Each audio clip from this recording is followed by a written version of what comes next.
Oke, Ibu, kita mulai. A'udzu billahi minasyaitonir rajim. Bismillahirrahmanirrahim. Assalamualaikum warahmatullahi wabarakatuh. Waalaikumsalam warahmatullahi wabarakatuh. Rabbi shrah li sadri wa yassir li amri wahlul 'uqdatam min lisani yafqahu qawli. Alhamdulillahi rabbil alamin. Hamdan yuwafi ni'amahu wa yukafi'u mazidah. Ya Rabbana lakal hamdu kama yanbaghi li jalali wajhikal karim wa 'azimi sultanik.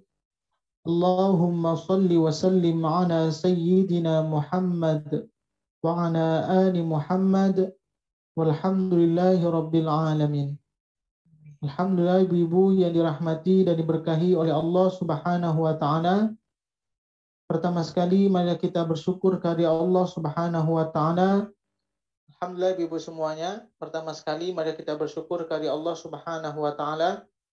Alhamdulillah, siang hari ini Allah masih berikan kita nikmat iman, nikmat Islam, nikmat kesehatan dan kesempatan.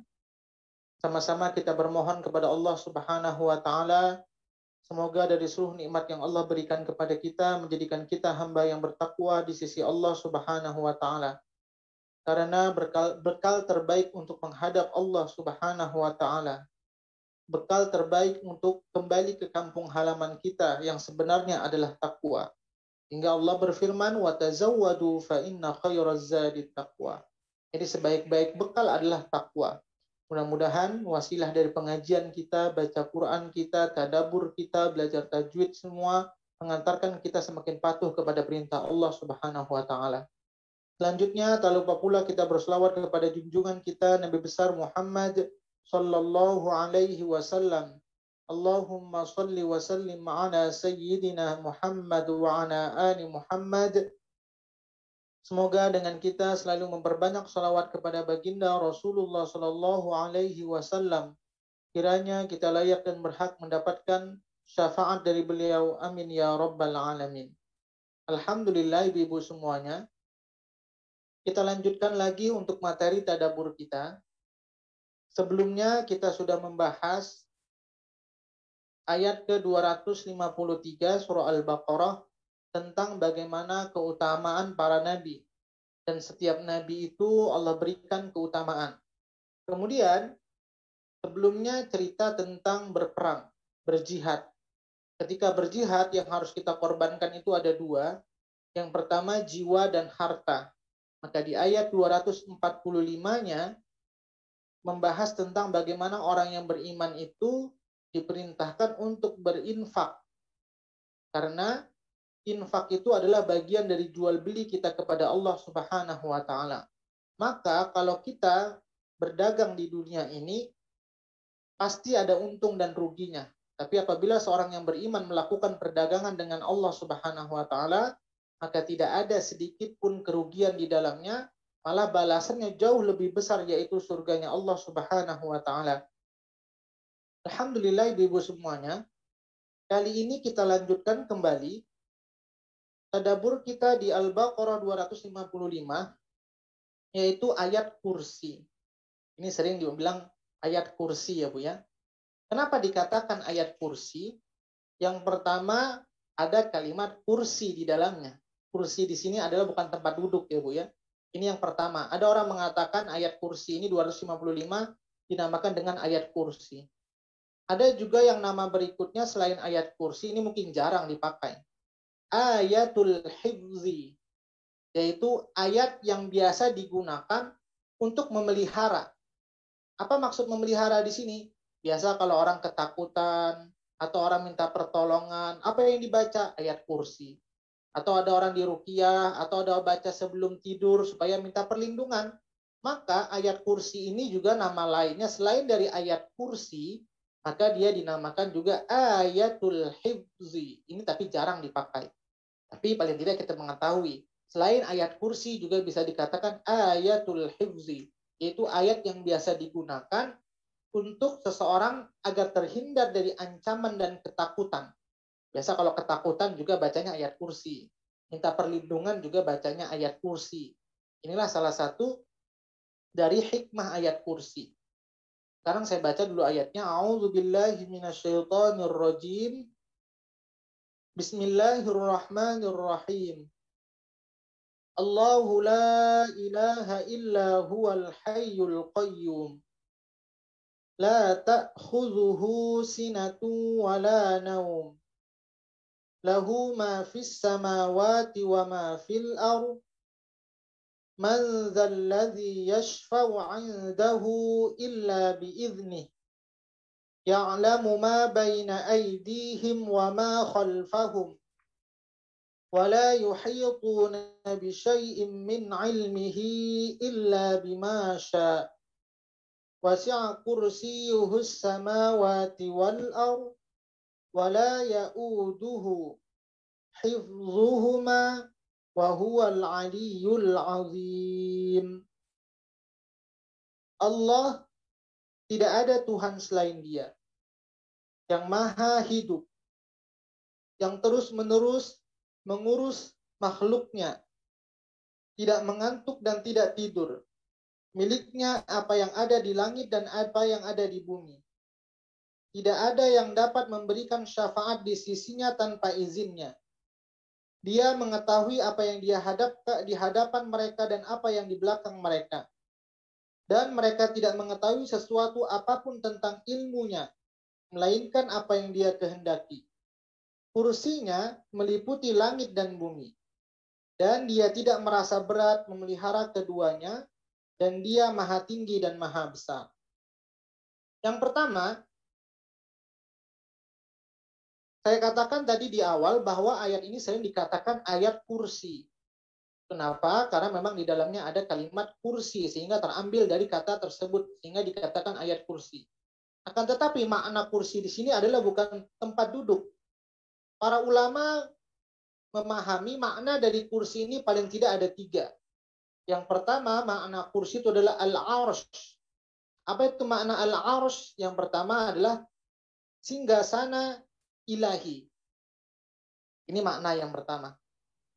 Kemudian makna kursi yang kedua bisa juga diartikan adalah kuasa Allah Subhanahu wa taala. Ini makna yang kedua. Makna yang ketiga, makna kursi yang ketiga adalah pengetahuan Allah Subhanahu wa taala. Jadi para ulama memahami makna kursi ini paling tidak akan dikatakan ada 3. Yang pertama adalah singgasana Allah Subhanahu wa taala, singgasana ilahi. Yang kedua, kuasa Allah. Yang ketiga yaitu pengetahuan Allah. Inilah makna kursi. Kemudian tadi saya katakan bahwa ayat kursi ini juga bisa dikatakan ayatul hifzi, yaitu ayat yang digunakan biasanya seorang hamba menggunakan membaca ayat ini tujuannya untuk terhindar dari ancaman dan ketakutan. Ketika ditanya agar apa, terhindar dari gangguan syaitan, agar terhindar dari kejahatan, maka ini ayat ini bisa juga dikatakan ayatul hifzi. Kenapa ibu-ibu semuanya? Ayat ini dikatakan ayatul hifzi, nanti insya Allah akan saya jelaskan. Pertama, para ulama itu ketika berinteraksi kepada Al-Quran, para ulama itu sering sekali mengambil keutamaan dari ayat-ayat yang ia baca. Contoh salah satunya, terkadang kita baca, kalau ditanya, surah apa yang paling panjang di dalam Al-Quran? Maka jawabannya, surah Al-Baqarah 282, yaitu tentang hutang. Itu kalau ditanya ayat yang paling panjang di dalam 30 juz Quran. Kemudian, kalau ditanya lagi, ayat yang mencakup segala macam kebajikan. Dan ini ayat ini sering sekali bermacam kebajikan atau kebaikan ini diungkapkan ketika khotib sholat Jumat. Itu contohnya juga dalam 30 juz Quran, ayat yang mencakup seluruh kebajikan, dan ini sering sekali dibacakan ketika khotib Jumat, yaitu dalam surah An-Nahl ayat 90. Ini salah satu ulama membagi tentang bagaimana keutamaan Al-Quran yang ia baca. An-Nahl ayat ke-90. Tadi kalau tentang yang paling panjang Al-Baqarah 282. Kalau tentang kebajikan itu An-Nahl 90. Innallaha ya'muru bil 'adli wal ihsan wa ita'i dzil qurba wa yanha 'anil fahsya'i wal munkar wal baghi ya'izukum la'allakum tadhakkarun. Sesungguhnya Allah menyuruh kamu berlaku adil dan berbuat kebajikan, memberi kepada kaum kerabat, dan Allah melarang dari perbuatan keji, kemungkaran dan permusuhan. Dia memberikan pengajaran kepada kamu agar kamu dapat mengambil pelajaran. Jadi ayat ini adalah para ulama mengklasifikasikan bahwa kalau ditanya ayat yang memerintahkan kebajikan secara umum kepada umat manusia, yaitu dalam surah An-Nahl ayat ke-90. Kemudian, kalau seandainya dalam kehidupan manusia itu mendapatkan ujian atau melakukan perbuatan dosa, maka Allah juga menurunkan ayat harapan kepada manusia agar manusia itu tidak berputus asa. Dalam 30 juz Al-Quran, Allah letakkan ayat itu dalam surah Az-Zumar. Surah Az-Zumar, ayat yang ke-53. Ya. Qul ya ibadiyalladzina asrafu ala anfusikum la taqnatu min rahmatillah. Innallaha yaghfirudz dzunuba jami'a. Innahu huwal ghafurur rahim. Katakanlah, hai hamba-hambaku yang melampaui batas terhadap diri mereka sendiri, janganlah kamu berputus asa dari rahmat Allah. Jadi apapun manusia ketika melakukan perbuatan dosa atau melakukan kesalahan, jangan pernah menganggap Allah itu tidak mengampuni dosa-dosa kita. Sesungguhnya Allah mengampuni dosa-dosa semuanya. Sesungguhnya dialah yang maha pengampun lagi maha penyayang. Walaupun ketika seorang itu melakukan perbuatan syirik kepada Allah Subhanahu wa taala, ketika ia bertobat dan tidak mengulanginya lagi, maka Allah tetap mengampunkan dosa orang tersebut. Inilah salah satu ayat tentang harapan. Kemudian tadi saya katakan bahwa ayat kursi ini juga bisa dikatakan ayatul hifzi. Kenapa ayat ini dikatakan ayatul hifzi? Dan para ulama lain juga mengatakan bahwa ayat kursi ini kalau ditanya dari surah Al-Fatihah sampai surah An-Nas, mana ayat Al-Quran yang paling agung? Jadi semuanya agung, tapi ada yang paling agung. Semua ayat Quran itu mulia, tapi ada satu ayat yang paling mulia di dalam 30 juz Quran, yaitu adalah ayat kursi. Jadi kalau ditanya, mana ayat yang paling mulia? Tadi kan kalau kita bahas tadi Bu ya, yang paling panjang Al-Baqarah, itu ada ayat klasifikasinya semua. Banyak ulama menentukan seperti itu. Kemudian yang kedua, contohnya tadi saya umpamakan kalau ada harapan dalam surah Az-Zumar. Kemudian kalau seandainya kebajikan, itu tadi di surah An-Nahl. Jadi kalau ditanya dalam 30 juz Quran, mana ayat yang paling mulia? Yaitu ayat kursi. Kenapa ayat ini dikatakan ayat yang paling mulia? Karena di dalam satu ayat ini terdapat 17 kali yang tujuannya itu menuju kepada Allah Subhanahu wa taala. Jadi kalau dibahas memang tidak nampak ya, kalimat Allahnya hanya satu yang paling awal, yaitu Allahu. Tapi kalau kita bahas, kita perhatikan dari Allahu sampai Al-Azim, itu ada 17 makna yang menuju kepada Allah Subhanahu wa taala. Nanti kita akan cek satu persatu itu. Biar tahu mana saja sih 17 ayat itu yang menuju kepada Allah Subhanahu wa taala. Maka kenapa dikatakan ayatul hifzi, ayat perlindungan? Karena saking banyaknya di dalam ayat ini, satu ayat itu 17 kali ada yang memaksud kepada Allah Subhanahu wa taala, sehingga ayat ini sangat esa sekali, sangat mulia sekali. Kenapa? Dalam satu ayat ada 17 kali disebutkan asma Allah Subhanahu wa taala. Sehingga orang yang bergantung kepada ayat kursi ini insya Allah selamat. Inilah salah satu keutamaan dari ayat kursi. Sekarang kita ingin tahu dulu, mana saja sebelum kita bahas 17 kata itu yang merujuk kepada Allah Subhanahu wa taala. Kenapa juga ayat ini dikatakan mulia salah satunya, Ibu? Pertama sekali, Islam diperintahkan untuk sholat, itu pertama 50 rakaat. ketika Nabi Isra wal Mi'raj. Kemudian dapat diskon sehingga menjadi 5. Nah, dari 5 waktu sholat itu, berapa jumlah rakaat keseluruhannya? Ada 17 rakaat. Maka ayat ini juga menjadi pacuan bahwa kalau juga dibaca dalam sholat, ayat ini menjadi utama juga, Bu. Maka kalau kita lihat, Ibu ya, banyak sekali ayat-ayat yang ketika diperintahkan, disunahkan, oh dalamnya baca ayat kursi, baca ayat kursi. Kenapa? Ada kekuatan khusus di dalam ayat ini, karena dalam satu ayat ini ada 17 kali bersinggungan dengan kalimat Allah Subhanahu wa taala. Sekarang kita lihat satu persatu, Ibu. Kalau secara makna kita tidak lihat. Yang pertama, Allah, ini sudah jelas. Nomor 1. Yang kedua, la ilaha illahu. Tidak ada Tuhan yang berhak disembah selain Dia. Ini makna Dia di sini adalah Allah. 2 kita sudah dapatkan. Tidak ada Tuhan yang berhak disembah melainkan Dia. Dia siapa sini? Allah. Sudah 2. Kemudian yang ketiga, mana lagi maksud dari kalimat Allah? Al-Hayyu, yang maha menghidupkan. Yang maha hidup dan maha menghidupkan. Al-Hayyu, sudah 3. Maksudnya siapa ini yang maha hidup menghidupkan? Allah Subhanahu wa ta'ala. Kemudian yang keempat, Al-Qayyum, yaitu yang tuntas mengurus segala umatnya. Jadi Allah Subhanahu wa ta'ala itu tuntas mengurus segala makhluknya, baik makhluk yang paling besar sampai makhluk yang paling kecil. Segala yang diciptakannya semua tuntas diurusnya. Itu maknanya Al-Qayyum. Nah, siapa itu? Allah Subhanahu wa ta'ala. Sudah 4 kita dapatkan yang maksudnya Allah Subhanahu wa ta'ala. Sehingga ini dikatakan satu ayat ada 17 kali. Kemudian kita lihat lagi. La ta'khudhuhu sinatu. Dia tidak mengantuk. Siapa yang tidak mengantuk di sini? Adalah Allah Subhanahu wa ta'ala. Kemudian itu sudah 5.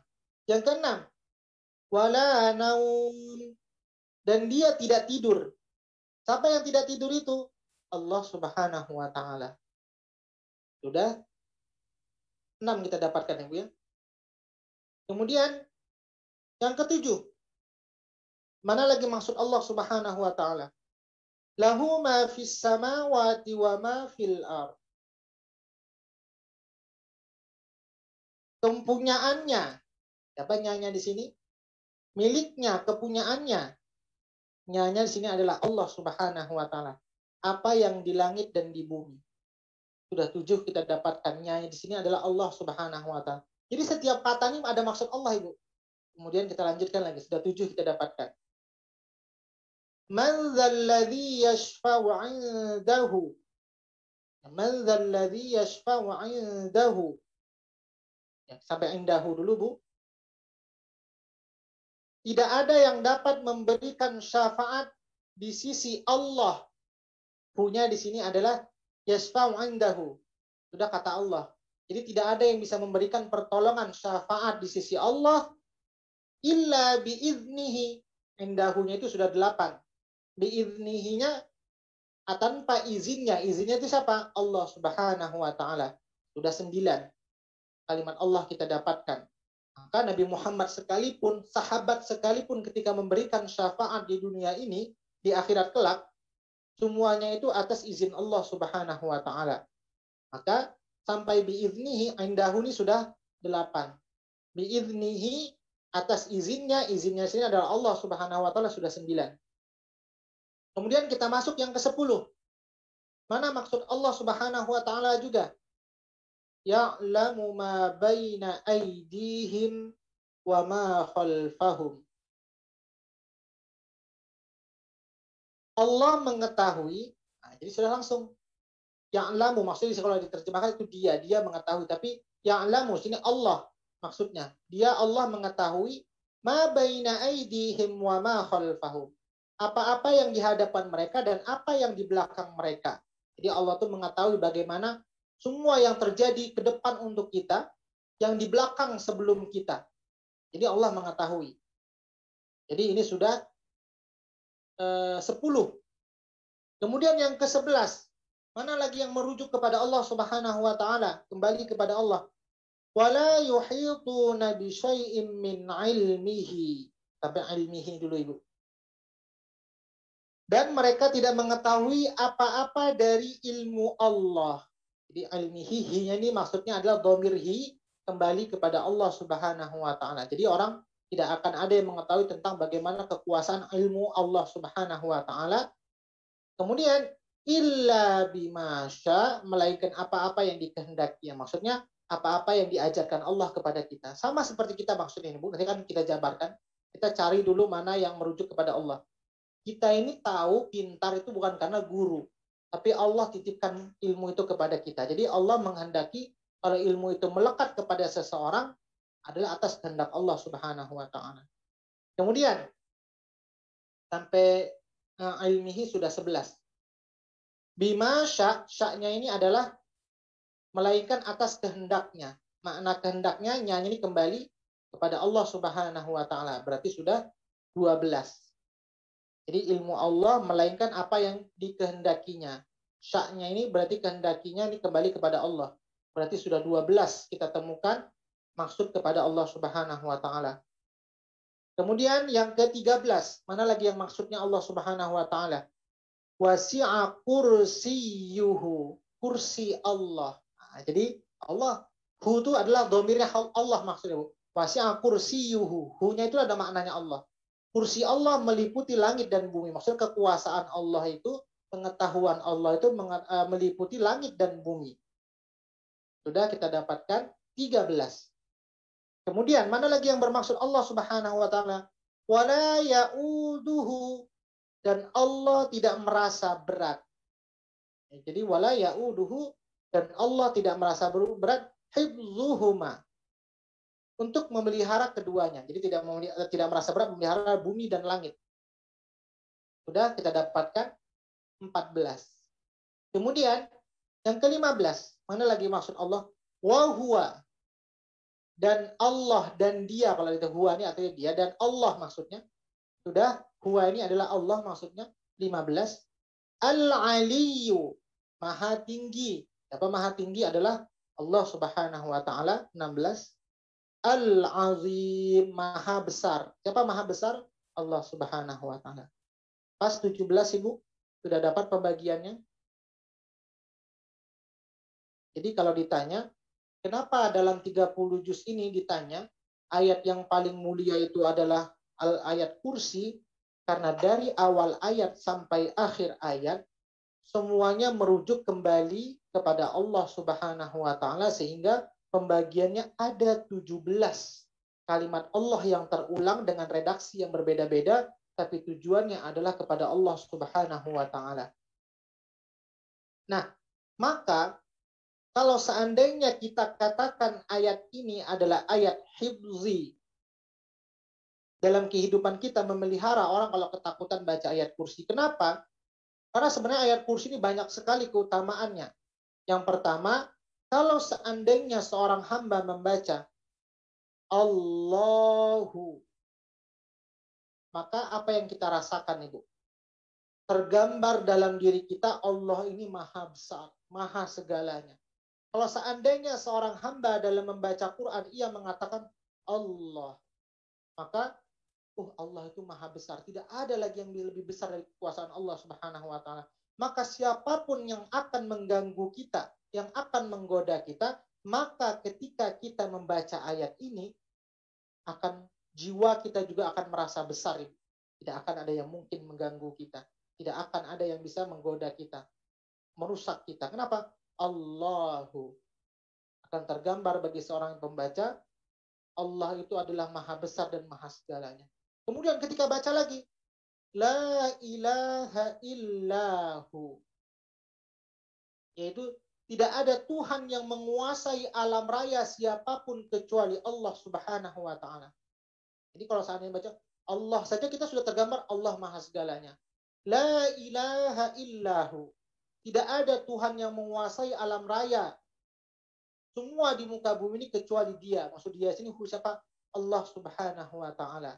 Jadi kalau kita baca saja, Bu, Allahu la ilaha illahu, niscaya kalau kita yakini ayat ini, seakan-akan jiwa dan hati kita penuh menggantungkan hidup kita kepada Allah Subhanahu wa taala.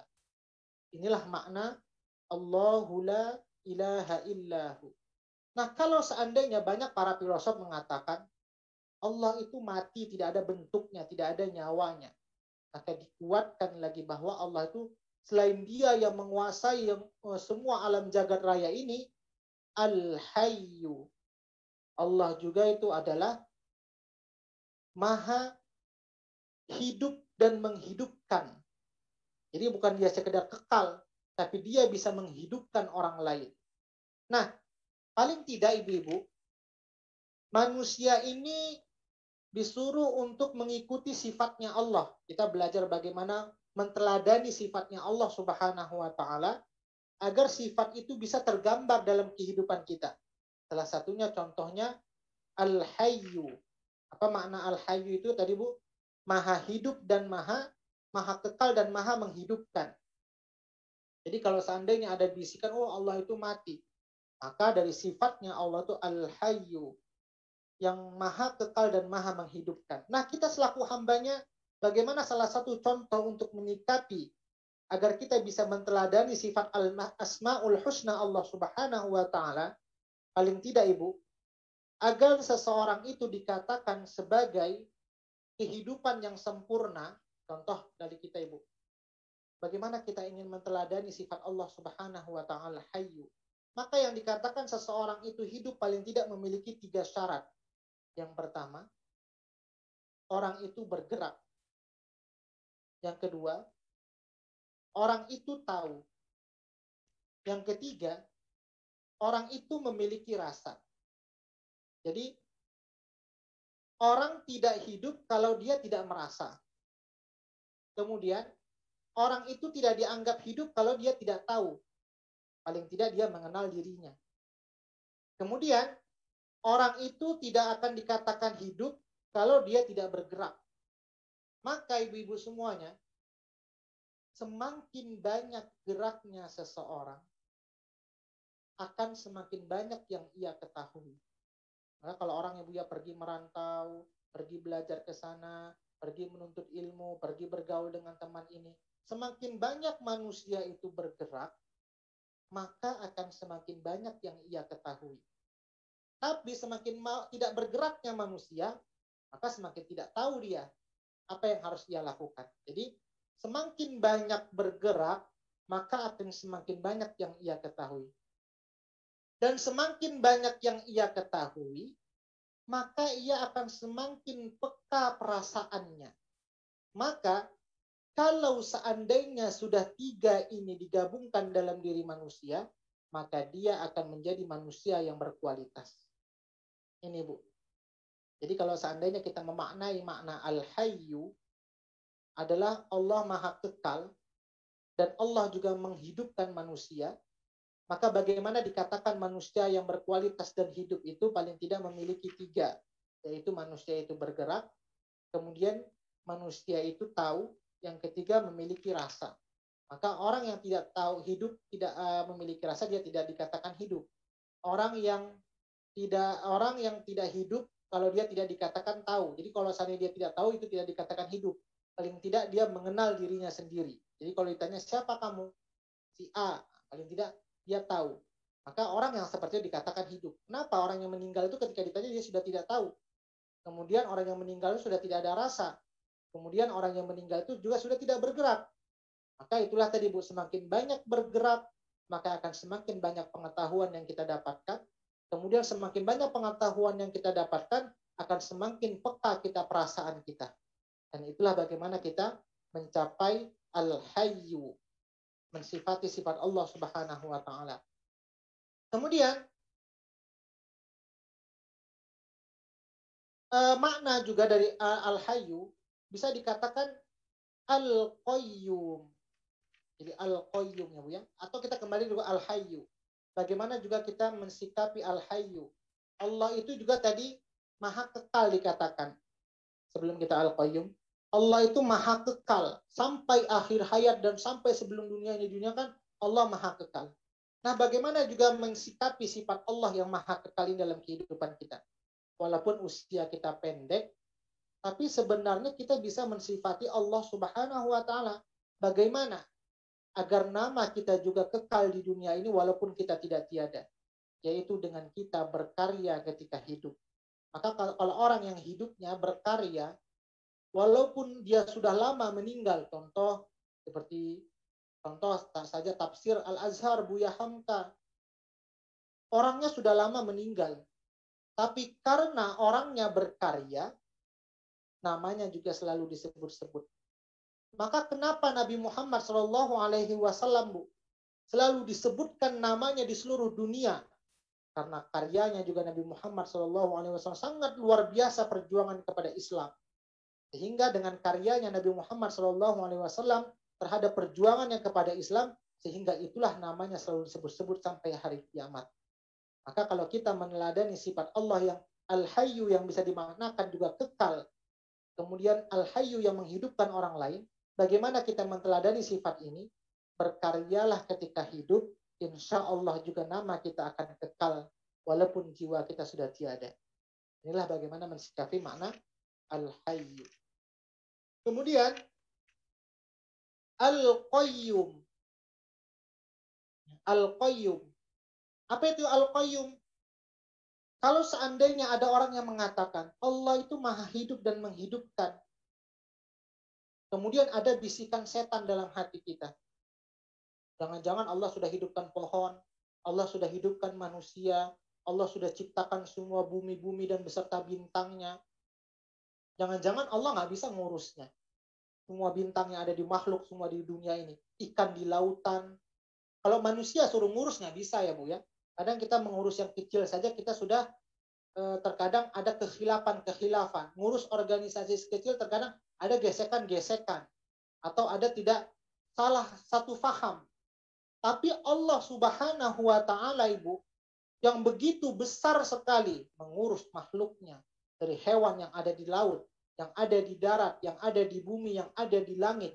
Kalau seandainya ada mengatakan Allah memang kekal, Allah itu bisa menghidupkan, tapi Allah bisa nggak ngurus semuanya, maka Allah dikuatkan lagi Al-Qayyum, yaitu Allah yang dapat mengurus semuanya yang Dia ciptakan sampai tuntas. Jadi inilah penguatan ayat kursi. Yang pertama kita meyakini Allah. Dikuatkan lagi la ilaha illahu. Dikuatkan lagi al-hayyu. Dikuatkan lagi al-qayyum. Jadi Allah itu mengurus manusia semua yang diciptakannya di dunia ini sampai tuntas. Tidak ada yang terselip sedikit pun. Kalau manusia terkadang mengerjakan sesuatu lupa. Ya aja terkadang ada pesan Ustadz kerjakan ini. Terkadang saya lambat, terkadang saya lupa mengerjakannya. Terkadang pesan itu baru kita baca tapi sekarang bisa lupa. Tapi Allah Subhanahu wa taala Al-Qayyum, mengurus sampai sedetail-detailnya, tidak ada yang terlewat sedikit pun. Nah, kita lanjutkan lagi. La ta'khudhuhu sinatu wala naum. Kalau seandainya Allah sudah menghidupkan manusia, Allah maha kekal dan menghidupkan manusia dan mengatur kehidupan manusia sampai sekecil-kecilnya. Nah, bagaimana Dia mengerjakan itu semuanya? La ta'khudhuhu sinatu. Kalau kita mungkin kerja capek bisa ngantuk ya Bu ya. Allah itu la ta'khudhuhu sinatu. Ketika Allah mengurus semua yang ada di bumi ini, la ta'khudhuhu sinatu wala naum. Jangankan tidur wala naum, ngantuk pun enggak. Jadi inilah Bu kuasanya Allah Subhanahu wa taala. Jangankan Dia ngurus semua yang terkecil di dunia ini sampai tidur, la ta'khudhuhu sinatu wala naum, ngantuk pun tidak. Jadi jangan disamakan Allah dengan manusia. Kalau kita capek kerja bisa ngantuk, bisa tidur. Tapi Allah Subhanahu wa taala ketika sudah menciptakan manusia, kemudian mengatur isi semua yang ada di dalam dunia, bumi dan langit ini, kemudian Allah mengaturnya tidak ngantuk dan tidak tidur. Ini lagi Bu. Kemudian Bagaimana lagi dikuatkan lagi keyakinan kita menggantungkan hidup kita kepada Allah Subhanahu wa taala. Maka tadi saya katakan kenapa ayat ini dikatakan ayat hifzi, pertolongan. Orang yang minta tolong itu biasa menggantungkan. Saya minta tolong kepada si A, maka saya akan gantungkan permohonan saya kepada dia. Maka orang yang menggantungkan hidupnya kepada Allah Subhanahu wa taala, maka Allah akan jamin dia tidak akan dekat dengan gangguan tersebut. Kemudian kita lanjutkan lagi ayatnya. Nah, tadi Allah sudah mengaturnya tidak ngantuk dan tidak tidur. Kemudian, terkadang kalau orang ibu ya, saya contohnya punya makanan. Ini punya saya, makanan. Sama Allah, punya langit dan bumi, semua punya Allah. Tapi kalau seandainya tiba-tiba ada tamu datang ke rumah saya, Bu Sri datang ke rumah saya, makanan saya cuma sedikit. Terkadang kalau saya mau makan, saya agak segan. Agak malu. Aduh, makanan saya cuma sedikit. Takutnya ada Bu Sri, saya nggak nyaman. Tapi Allah tidak. Lahu ma fis samawati wa ma fil ard. Miliknya segala apa yang ada di langit dan di bumi. Sehingga dengan kepemilikan Allah Subhanahu wa taala, semua apa yang ada di langit dan di bumi, Allah itu tidak segan-segan apa yang dikehendaknya dia perbuat. Kalau Allah mau kun fayakun. Semua bisa sesuai dengan kehendaknya. Kita punya, tapi terkadang kita segan. Contoh saya tadi saya katakan saya punya makanan sedikit. Tapi tiba ada tamu, sehingga saya mau makannya segan, malu, takut tidak cukup. Tapi Allah ketika memiliki dunia dan seisinya langit dan bumi, Allah itu sesuka hatinya berkehendak, tidak ada segan sedikit pun di dalamnya ketika beliau ingin melakukan sesuatu. Maka kalau Allah sudah berkehendak, kun fayakun. Apapun bisa bagi Allah Subhanahu wa taala. Ini penguat lagi. Kemudian kita pahami satu persatu dari setiap tadi 17 kata yang saya bagikan. Man dzalladzi yashfa'u 'indahu illa bi'idznih. Kemudian kita memahami bahwa ada orang yang bisa memberikan pertolongan, Rasulullah bisa memberikan syafaat. Tapi ingat semuanya, apapun yang ada orang memberikan pertolongan, teman di antara teman, Quran memberikan syafaat, Rasulullah memberikan syafaat, maka Allah kuatkan lagi. Semua syafaat yang diberikan oleh Allah Subhanahu wa taala itu atau para nabi memberikan syafaat, semuanya itu atas izin Allah Subhanahu wa taala. Liman dzalladzi yashfa'u 'indahu illa biiznih. Tidak ada yang dapat memberikan syafaat, pertolongan atau apapun di sisi Allah tanpa izinnya. Mana hadisnya? Nanti ada hadisnya Bu ya. Saya nggak bisa share ya Bu ya. Bu Nila, saya share sebentar. Kita tampilkan hadisnya. Bahwa apapun yang ada di dunia ini semuanya di akhirat kelak ketika syafaat itu adalah semua atas izin Allah Subhanahu wa taala. Kemudian kita lanjutkan lagi ayatnya. Saya bacakan hadisnya nanti, insya Allah saya akan share hadisnya. Kemudian kita lanjutkan lagi. Jadi semua pertolongan syafaat para nabi itu semuanya atas izin Allah Subhanahu wa taala. Ya'lamu ma baina aydihim wa ma khalfahum. Kemudian Allah itu mengurus bumi dan langit, menghidupkan manusia. Dan Allah itu juga tidak tidur dan tidak ngantuk. Biasanya kalau kita mengurus ya Bu ya, pasti ada planning ke depannya. Ada rencana atau ada yang sudah kita lewati, ada planning berikutnya. Allah itu mahal lebih dari itu lagi Bu. Ketika Allah sudah menciptakan manusia, ketika Allah sudah menciptakan bumi dan langit dan beserta isinya, apa kata Allah? Ya'lamu ma baina aydihim wa ma khalfahum. Allah itu mengetahui apa yang akan terjadi di hadapan mereka dan apa yang terjadi di sebelum mereka. Bahkan apa yang ada di hati kita juga Allah mengetahui.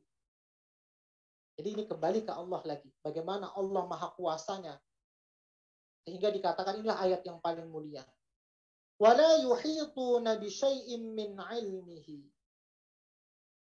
Kemudian, dan mereka tidak mengetahui apa-apa dari ilmu Allah Subhanahu wa taala. Maka kalau seandainya dikatakan orang kalau membuat sesuatu, kalau menciptakan sesuatu, mengatur sesuatu, harus ada ilmunya. Bahwa apa? Semuanya itu bersumber dari Allah Subhanahu wa Ta'ala, dan manusia itu baru diberikan pengetahuan atas seizinnya. Maka kalau ditanya, kenapa kita ngapal Quran, nggak bisa-bisa juga masuk? Mungkin itu salah satu faktornya, Allah belum izinkan. Maka kita perlu doa yang kuat agar Quran itu bisa masuk ke dalam diri kita. Maka itulah Bu ya.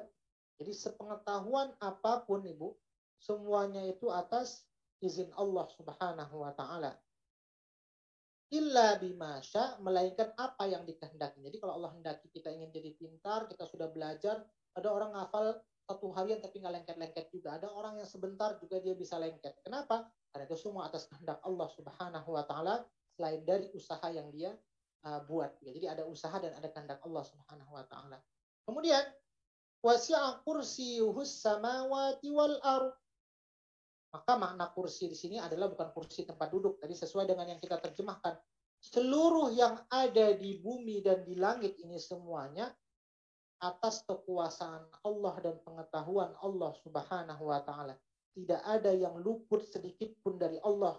Semuanya Allah tahu apa yang ada di bumi dan di langit ini. Maka wala ya'uduhu hibzuhuma, dan Allah tidak merasa berat memelihara keduanya. Kenapa? Ada orang juga merasa berat ya Bu ya.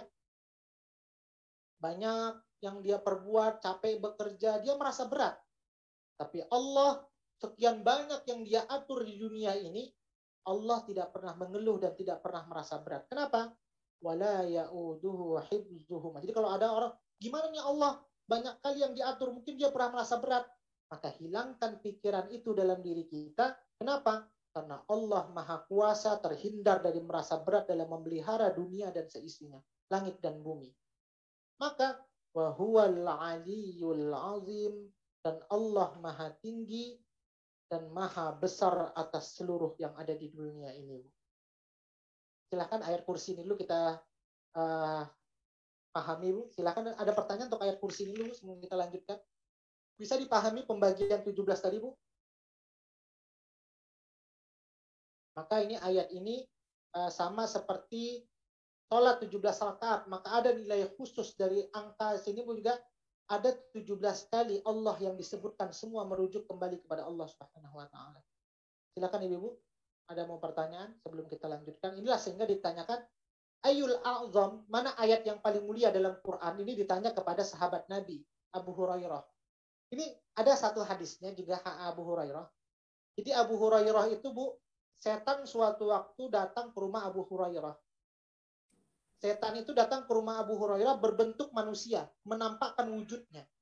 Nah, ngapain setan tersebut datang ke rumah Abu Hurairah? Mencuri kurma. Berapa lama? Selama 3 hari.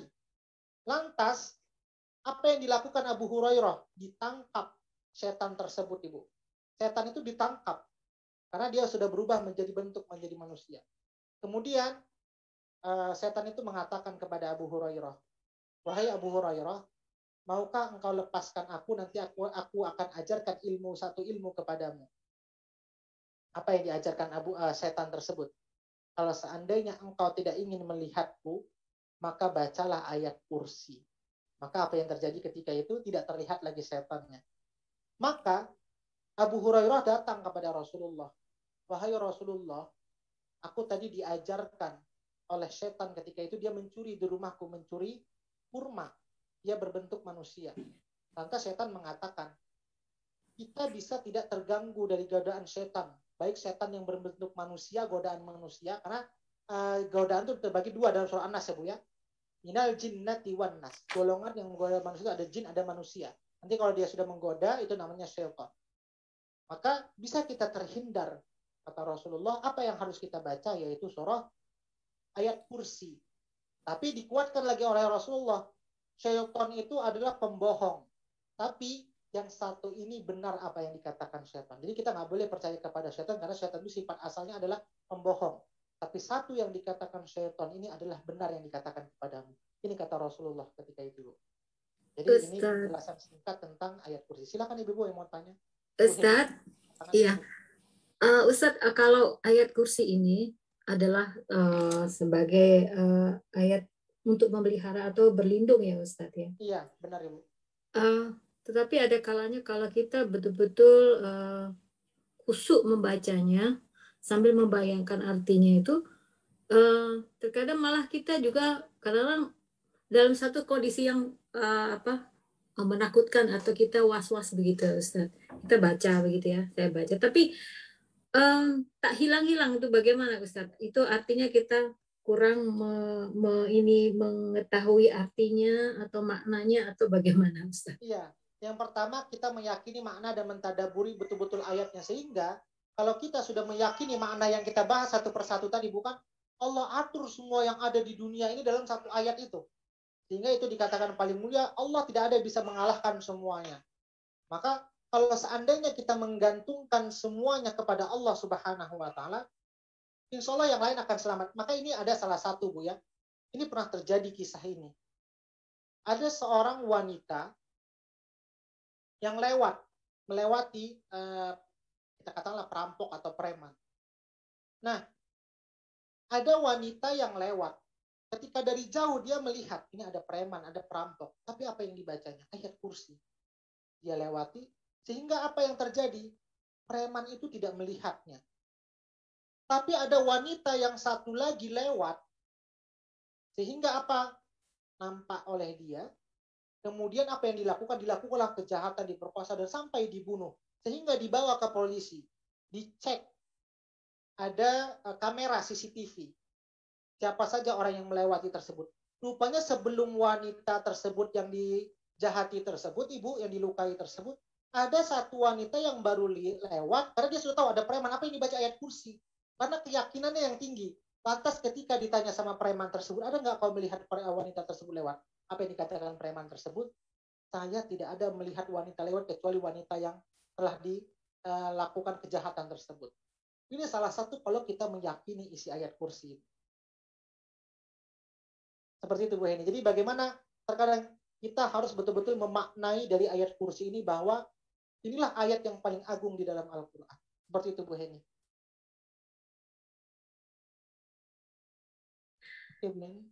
Ya baik Ustadz. Kemudian apa hubungannya? Maksudnya begini, beratnya ayat kursi dengan ayat surah Yasin Ustadz.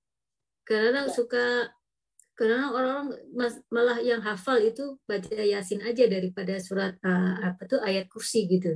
Bagaimana Ustaz? Semuanya dalam Quran memiliki keutamaan. Semua kalau dikatakan ayat Yasin itu adalah hatinya Quran. Semua memiliki keutamaan. Para ulama membagi-bagi itu semuanya. Tapi kalau ditanya mana di dalam Al-Quran, kalau ditanya satu surat yang dari surat setiap ayatnya itu memilih lafaz Allah, itu adalah surah Al-Mujadalah.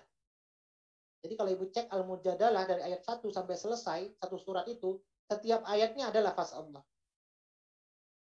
Kalau ditanya, yang dari satu ayat itu dalam 30 juz Quran, mana yang paling banyak kalimat Allahnya di dalam?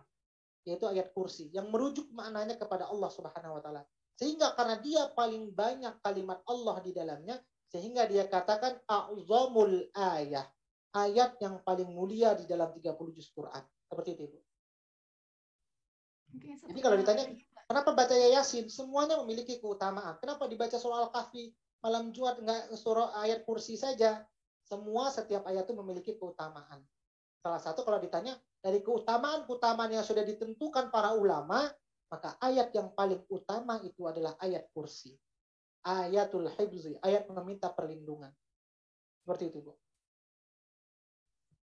Ada Mbak Triana lagi Ustaz. Silakan Mbak Triana. Bu Rara. Assalamualaikum warahmatullahi wabarakatuh. Warahmatullahi wabarakatuh ya Bu Triana. Bang Ustaz, saya mau tanya tentang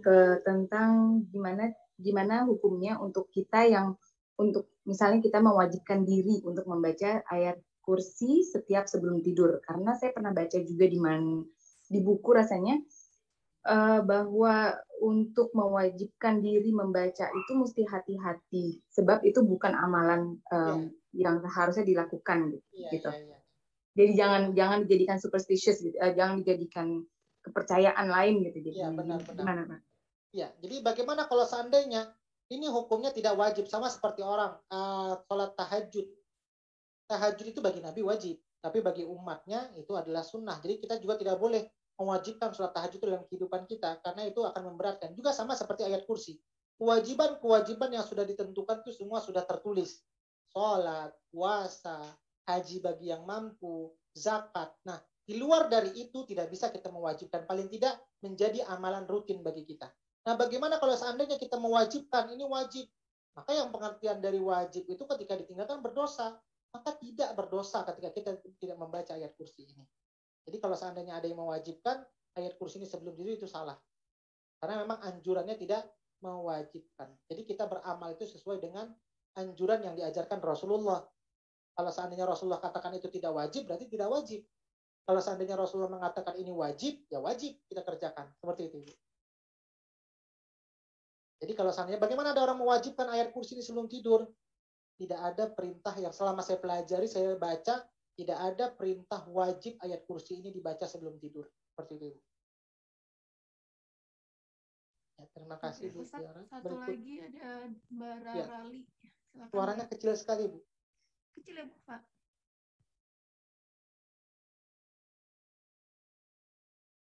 Halo Ibu, suaranya nggak dengar. Bu Rara atau siapa yang Bu Rara ya? Suaranya kecil sekali.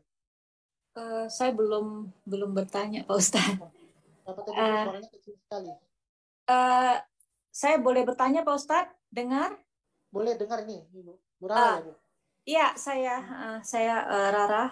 Pak Ustadz begini, saya pernah dengar seorang Ustadz mengatakan, karena kita kan manusia ya, tentu ada keyakinan untuk amalan kita gitu. Jadi salah satu surah yang dianjurkan itu seperti ayat kursi ya, untuk amalan kita, untuk mohon perlindungan kepada Allah. Karena kadang kita punya doa kan mungkin tidak sesuai atau bagaimana. Jadi ayat kursi itu dianjurkan baik untuk perlindungan pada saat kita mau keluar rumah. Jadi kita kadang kan khawatir tuh Pak, di rumah nanti masuk maling atau apa gitu. Jadi Ustadz tadi menganjurkan kita untuk baca ayat kursi 3 kali, kemudian dihembuskan. Nah, sama dengan halnya kita tidur tuh. Takut nanti ada gangguan setan atau apa ya. Semua niatnya ke Allah.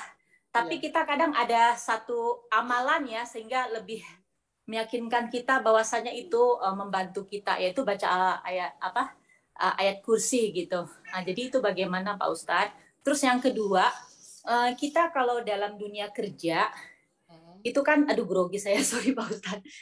Dalam dunia kerja itu kan kadang ada orang yang jahat gitu ya, nggak baik. Nah, diri kita sendiri pun kadang takut, khawatir kita juga menjadi pekerja yang tidak baik. Nah, jadi kalau kita amalkan ayat kursi gimana? Karena kita ini kan tentu ada rasa takut dizolimi, takut juga kita menzolimi orang gitu. Kadang perkataan doa kita ini mungkin nggak tepat atau gimana. Jadi kita oke lah kita baca ayat kursi agar kita lebih mendapat perlindungan dari Allah gitu. Jadi kita yakinkan ke Allah, tapi kita baca ayat kursi. Itu gimana Pak Ustadz? Terima kasih. Yang pertama bagaimana tentang amalan. Yang namanya amalan itu diperbolehkan, kecuali tadi seperti pertanyaan yang sebelumnya, jangan sampai kita meyakini itu wajib. Itu boleh. Ya. Boleh kita kerjakan setiap hari, tapi jangan pernah terpikir ini wajib. Kalau saya nggak ngerjakan, dosa. Itu salah. Jadi amalan itu kerjaan rutinitas yang kita kerjakan, ketika kita kerjakan tidak membuat orang itu menjadi berdosa. Nah, itu amalannya Bu ya. Kemudian bagaimana kalau seandainya kita minta perlindungan di kantor? Nah, ayatul hibzi di sini kalau kita baca dalam tafsir, tadi kita sering gunakan bahasanya ayat kursi. Nama lain dari ayat kursi itu adalah ayatul hibzi. Apa itu ayatul hibzi? Kalau kita baca dalam tafsirnya, pengertian ayatul hibzi, seorang hamba itu boleh mengamalkan ayat ini ketika dia minta perlindungan dari seluruh makhluk yang ada di muka bumi ini. Jadi kalau seandainya nih, kita ingin diganggu, jadi doa-doa minta perlindungan itu banyak ya Bu ya. Ketika setan juga ada di dalam surah Al-Mu'minun. A'udzubika min hamazatis syayatin wa a'udzubika rabbi ayyahdurun. Itu ya juga bisa digunakan. Atau ketika kita dihindarkan dari orang zalim, itu dalam surah An-Nisa ada juga. Rabbana akhrijna min hadhil qaryatil zalimi ahluha waj'al lana min ladunka waliyya waj'al lana min ladunka nasira. Itu bisa juga. Tapi karena dalam ayat ini saking banyaknya merujuk kembali kepada Allah. Kalau kita menggantungkan hidup, kalimat Allahnya banyak sekali disebutkan Ibu. Sehingga ayat ini memiliki keutamaan yang kuat luar biasa sekali. Maka dikatakan di dalam tafsir tersebut, ayat ini bisa meminta perlindungan segala macam gangguan yang ada di muka bumi ini. Berarti manusia masuk. Ada hewan yang ingin ganggu kita, kita bisa juga baca ayat kursi. Iya. Apalagi manusia, seperti itu. Maka dia dikatakan secara umum ayatul hibzi, ayat meminta perlindungan, seperti itu. Nah, perlindungannya apa? Dalam ayat tersebut dibahas bagaimana kekuasaan Allah antara langit dan bumi. Maka apapun yang ada di bumi ini ketika kita berlindung kepada Allah, baik gangguan manusia, gangguan hewan, gangguan makhluk selain dari manusia, jin, setan, iblis, semuanya bisa kita gunakan ayat ini. Seperti itu, Bu. Iya. Ya, baik Pak Ustadz, terima kasih. Ya, terima kasih banyak Ibu. Ya, Ada lagi masih ada Pak Ustadz. Mana, Bu? Ini Bu Nila suaranya kecil sekali, jadi saya bantu bacakan pertanyaannya Pak Ustadz. Ada pertanyaan. Ya, ada pertanyaan dari Ibu Denok di chat. Assalamualaikum Pak Ustadz, anjuran untuk membaca ayat kursi setiap selesai sholat fardu, apakah merupakan bagian dari hadis atau hanya adab ibadah yang paling baik? Iya. Nah, bagaimana kalau seandainya kita baca ayat kursi yang ayat kursi ketika setelah sholat? Yang biasa dianjurkan itu adalah berzikir 33 kali, Bu ya. Subhanallah, alhamdulillah, Allahu akbar. Nah, bagaimana kalau kita membaca ayat kursi? Nah, itu juga bisa tambahan adab. Atau ketika kita sholat berdoa, tidak mesti doanya 1-2.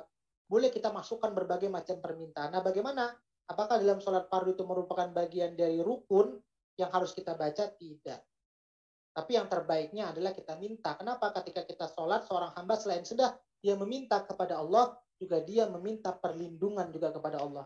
Minta ketika sholat, minta rezeki setelah sholat, minta anak soleh. Nah, setelah semua yang kita minta itu, kita minta perlindungan lagi dari Allah Subhanahu wa Ta'ala. Dikasih rezeki, semoga perlindungan rezekinya baik. Dikasih anak, minta rezeki anak yang soleh, kemudian anak kita mudah-mudahan dilindungi juga. Itu salah satu dari keutamaan dari ayat kursi yang kita baca. Nah, kapan yang terbaik dibaca ayat kursi? Kapanpun dan dimanapun dan waktunya kapan, itu boleh dibaca ayat kursi. Tidak terikat dengan waktu. Sebelum tidur boleh, ketika habis sholat boleh, ketika di perjalanan, ketika keluar rumah, ketika bawa kendaraan, dia tidak terikat dengan waktu. Kapanpun dibaca baik. Itu untuk ayat kursi. Ya. Itu pertanyaan Bu Deno. Pak Ustadz, saya menyambung pertanyaan Ibu Denok. Jadi kan banyak anjuran-anjuran membaca ayat kursi tersebut ya Pak Ustadz. Ada sebelum tidur, ada segala macam. Nah, kalau kita kan sudah ada juga di zikir pagi dan petang tuh ya Pak Ustadz ayat kursi. Ya, benar-benar. Nah, apakah itu kalau kita sudah membaca zikir pagi dan petang itu sudah merupakan perlindungan bagi kita seharian Pak Ustadz? Ya. Dari bangun tidur sampai sampai bangun sampai tidur petang, lagi. Ya, Ya, yang malam baca sampai pagi lagi. Ya, itu bisa juga Ibu. Tapi kalau seandainya kan kita takutnya ketika membaca kurang menghayati makna. Baca hanya sekedar mulut, tapi hati kita tidak minta perlindungan kepada Allah. Maka biasanya ketika orang ketakutan itu baru dia perlu pertolongan. Maka perlu dikuatkan lagi dengan ayat kursi. Kalau kita kan duduk-duduk nyantai, kadang hanya mulut kita saja yang gerak. Tapi hati kita kurang minta perlindungan kepada Allah. Hanya sekedar mulut yang membaca. Tapi biasanya kalau orang sudah terdesak atau terjepit, ketika minta pertolongan, baru dia kepada siapa mengadu nih. Maka ketika itu juga dia ketika ada permasalahan, bisa dia minta langsung baca ayat kursi lagi. Seperti itu, Bu. Oke. Baik Pak Ustadz. Ini ada Ibu Mai mau langsung bertanya. Ibu Mai silahkan. Assalamualaikum warahmatullahi wabarakatuh Pak Ustadz. Warahmatullahi wabarakatuh Ibu.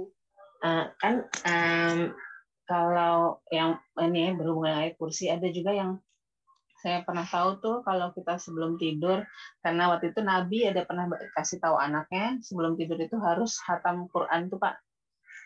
Salah satu bacaannya itu kan termasuk ayat kursi, terus yang surat 3 Qul, salawat Nabi, kemudian tasbih, tahmid gitu ya Pak ya.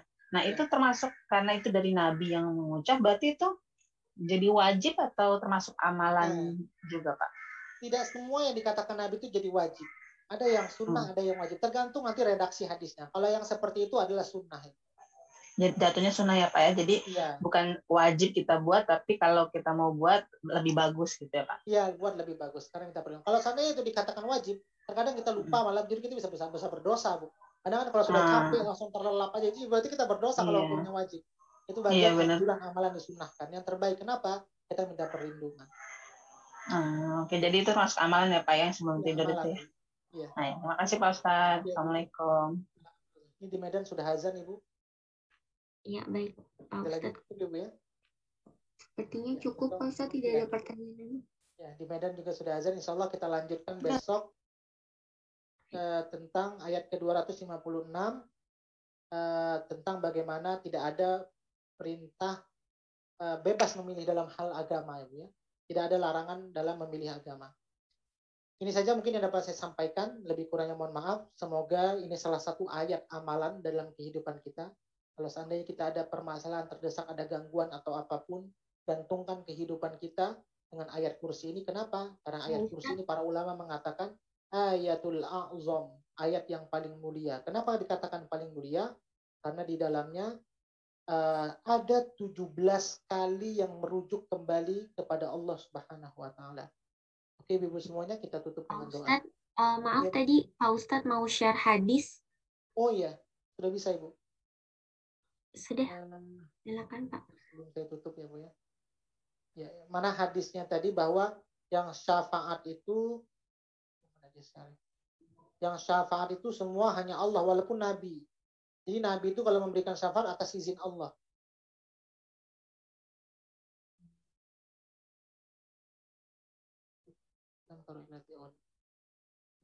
Al-Baqarah. Ya. Mundur ke atas.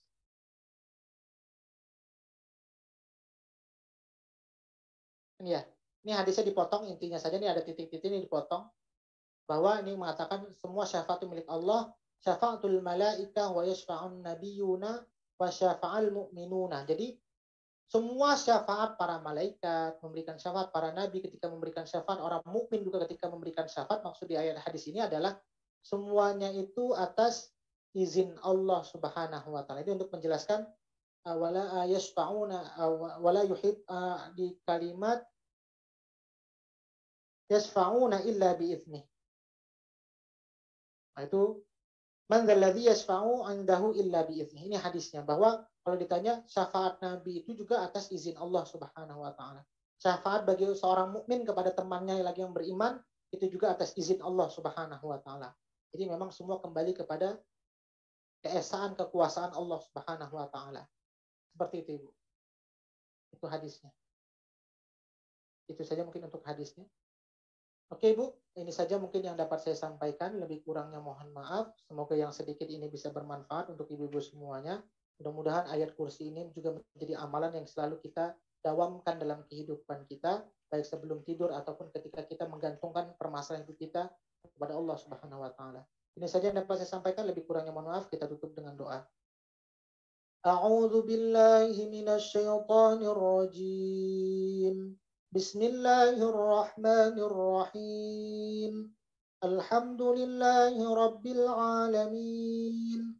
حمدا يوافي نعمه ويكافئ مزيده يا ربنا لك الحمد كما ينبغي لجلال وجهك الكريم وعظيم سلطانك اللهم صل وسلم على سيدنا محمد اللهم ارحمنا بالقرآن اللهم اجعلنا من أهل القرآن اللهم نور قلوبنا بالقرآن وزين أخلاقنا بالقرآن وأدخلنا الجنة بالقرآن ونجنا من النار بالقرآن ربنا آتنا في الدنيا حسنة وفي الآخرة حسنة وقنا عذاب النار